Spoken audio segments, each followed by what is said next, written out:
ఈ బెరయ పట్టణస్థులు ఎలా ఉన్నారంటే ప్రియ సహోదరి సహోదరులారా, వినుటకు సిద్ధమై ఉన్నారు అని అంటే మీరు గ్రహించాల్సినటువంటిది, వినుటకు ఇష్టపడేటువంటి వారు గనుకనే గనులు గనుక ఈ బెరయ పట్టణస్థులు దేనితో మనం పోల్చుకోవచ్చంటే మంచి నేల వంటి వారు, మంచి నేలని పోలినవారు. ఎందుకంటూ ఉన్నానంటే లూకాసు వార్తలో 8వ అధ్యాయము 15 వచ్చిన భాగం చూడండి. ఎందుకు మంచి నేలను పోలిన వారు బెరయ పట్టణస్థులు అని అంటే లూకాసు వార్త 8వ అధ్యాయము 15 వచ్చిన భాగం. మంచి నేల నుండి విత్తనమును పోలిన వారెవరనగా యోగ్యమైన మంచి మనసుతో వాక్యమును విని దానిని అవలంబించి ఓపికతో ఫలించువారు ఈ బెరయ పట్టణస్థుల్లో అంటే ఉన్నది.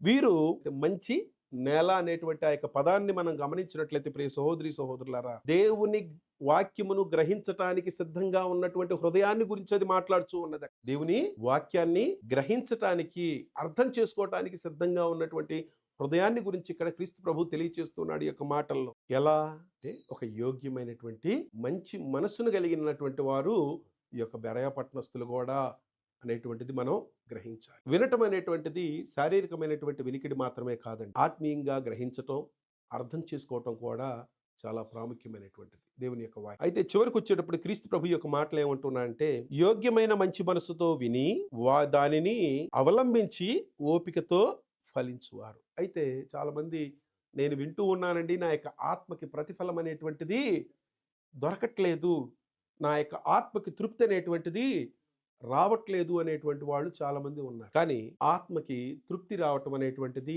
ప్రతిఫలం రావటం అనేటువంటిది వెంటనే జరుగుద్దా? వెంటనే జరగదు అని కూడా క్రీస్తు ప్రభువే చెప్తున్నాడు. ఏమంటున్నాడు?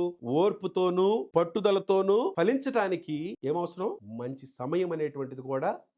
అలాగే ప్రియ సహోదరి సహోదరులారా, వాక్యం వినటం ఎంత ప్రాధాన్యమైనటువంటిదో, నువ్వు మంచి నేల వంటి వాడవైతే నీవు ఓపికతో దానిని అవలంబించి ఫలించేటువంటి స్థితిలో నీవు ఉండగలవు అనేటువంటిది కూడా గ్రహించాలి. అందుకనే బెరయ పట్టణస్థులు ఏమై ఉన్నారండి ఇక్కడ? బెరయ పట్టణస్థులు ఘనులుగా పిలువబడ్డారు.